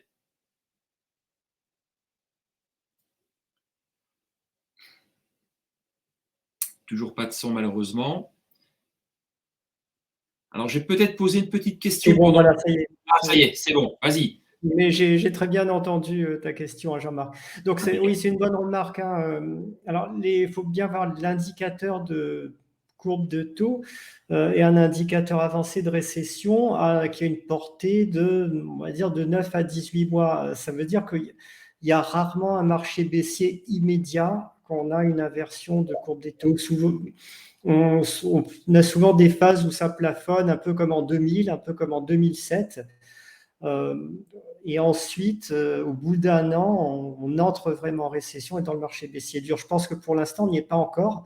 La seule incertitude, c'est le conflit Russie-Ukraine. Là, le marché rebondit parce qu'il anticipe une issue pacifique, c'est-à-dire qu'il y a des négociations en cours depuis une semaine qui s'intensifient. Donc, le marché parie sur le fait qu'il y aura un cessez-le-feu qui va être signé prochainement.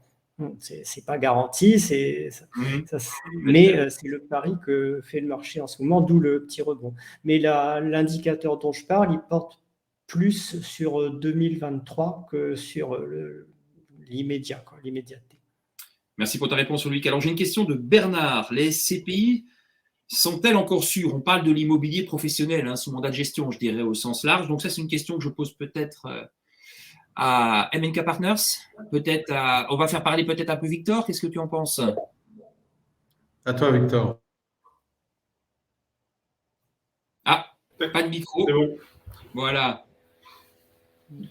Oui, c'est comme le disait Mansour, finalement, ça va être adapté à un profil de clients qui vont rechercher finalement un aspect retraite, c'est-à-dire sur des visions extrêmement long terme, les CPI étant des véhicules à 99 ans. Donc, on va chercher finalement une approche rendement très, très long terme.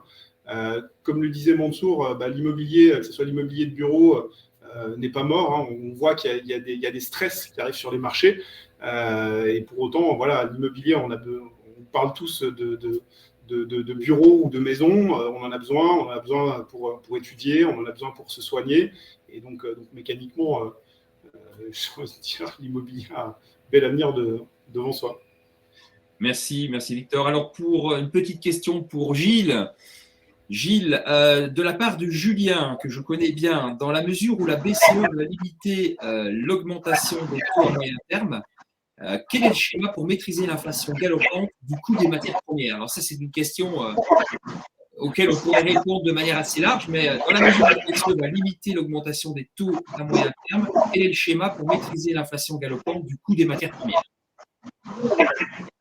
En fait, Jean-Marc, il y a tout un tas d'outils qui existent et qui fonctionnent, mais qui sont aujourd'hui considérés, c'est un peu ce que disait Vanessa à propos du Luxembourg, on a toujours le sentiment que quand on parle de certains outils, c'est réservé à des gros groupes internationaux. Mais on a aujourd'hui une possibilité, y compris quand on est une TPE ou une PME, de faire des achats à terme pour se couvrir sur les risques d'inflation. Et aujourd'hui, quand on fait la balance entre le nombre de gens qui vont acheter à terme pour se couvrir sur l'augmentation de ce prix de matières premières et l'opportunité de le réaliser sur les marchés, on se rend compte que effectivement, aujourd'hui, ces solutions-là ne sont utilisées que par des grands groupes persuadés que l'ensemble des TPE et des PME sont trop éloignés de ce schéma-là. Ça n'est pas très compliqué d'acheter à terme. Aujourd'hui, on a tout un tas d'outils et d'indicateurs qui permettent de le réaliser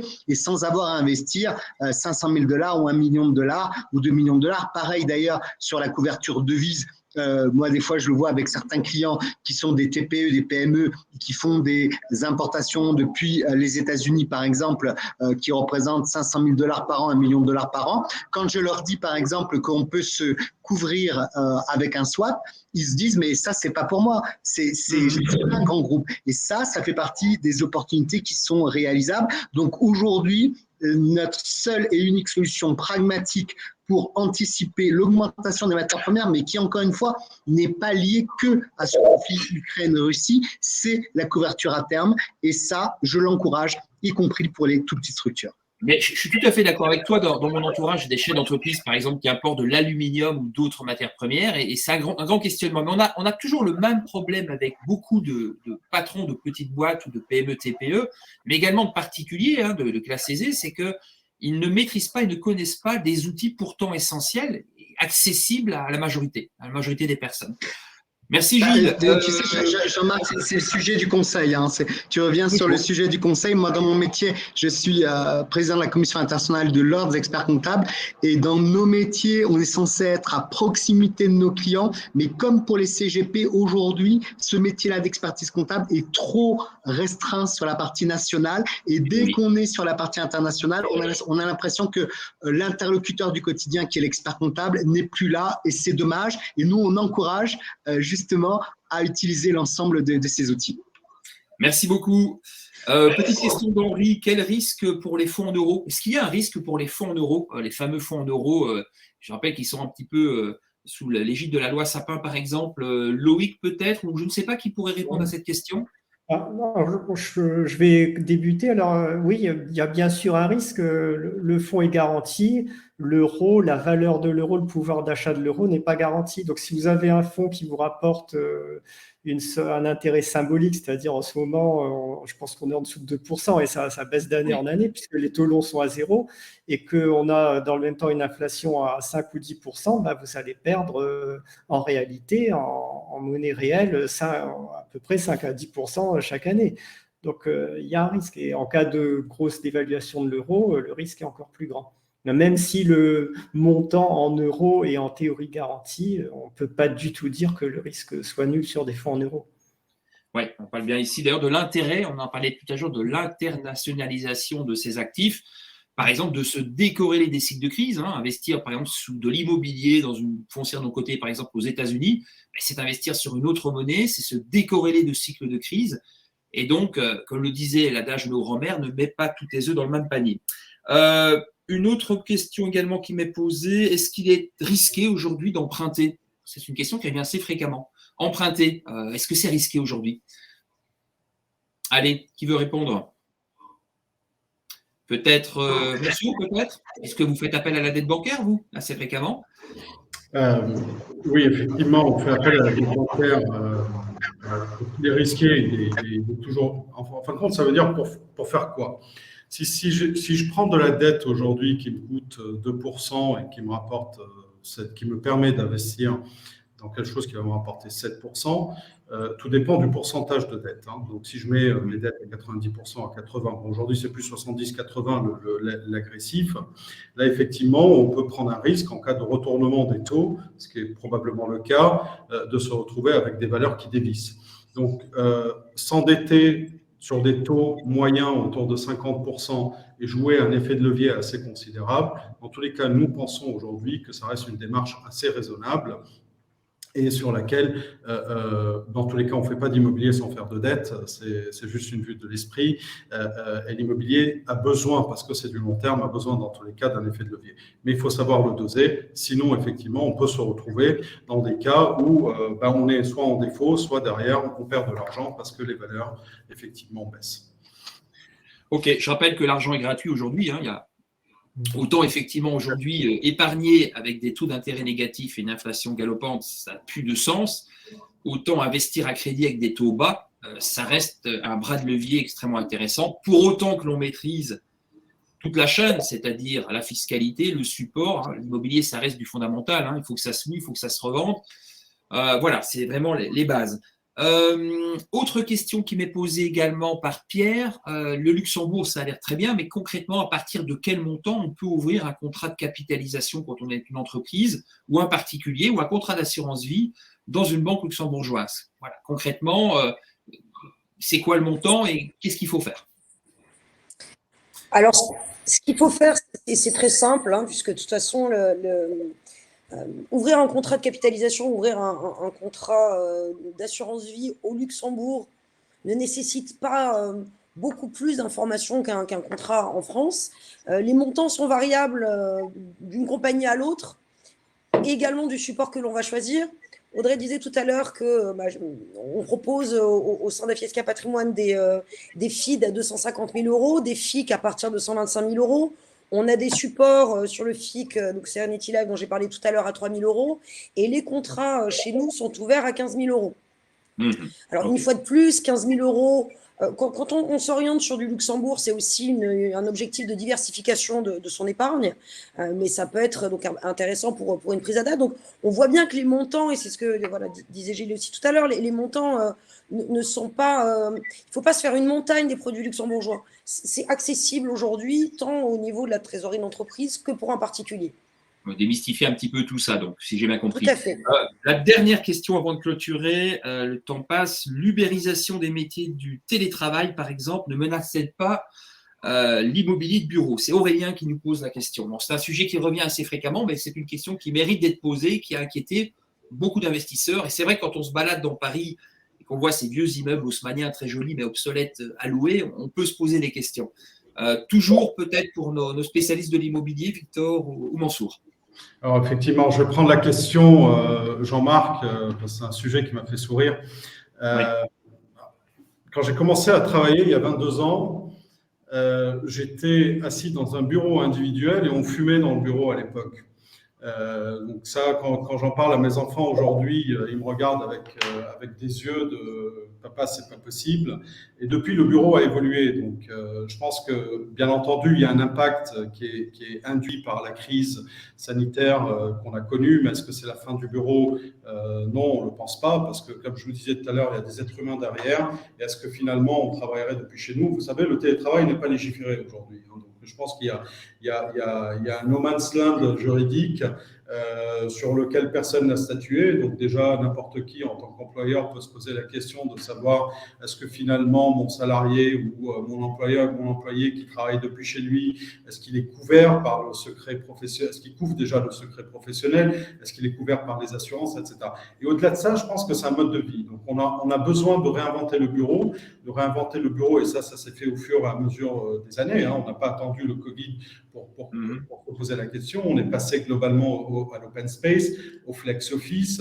Maintenant, on parle d'hybride, de travail hybride avec du télétravail partiellement pour être plus concentré et du social en entreprise pour créer un peu cette émulation. Tout comme aujourd'hui, on pourrait aussi se poser la question sur le bureau de savoir est-ce qu'on reste dans des baux conventionnels ou est-ce qu'on va finalement sur des baux un peu plus flexibles comme ce que WeWork a pu, WeWork ou autre, sans faire de publicité, propose aujourd'hui. Donc, je pense qu'il y a plein d'études aujourd'hui qui sont en cours et même il y a plein de startups, des PropTech, qui ont monté des business models assez intéressants dans lesquels ils revisitent l'immeuble de bureau.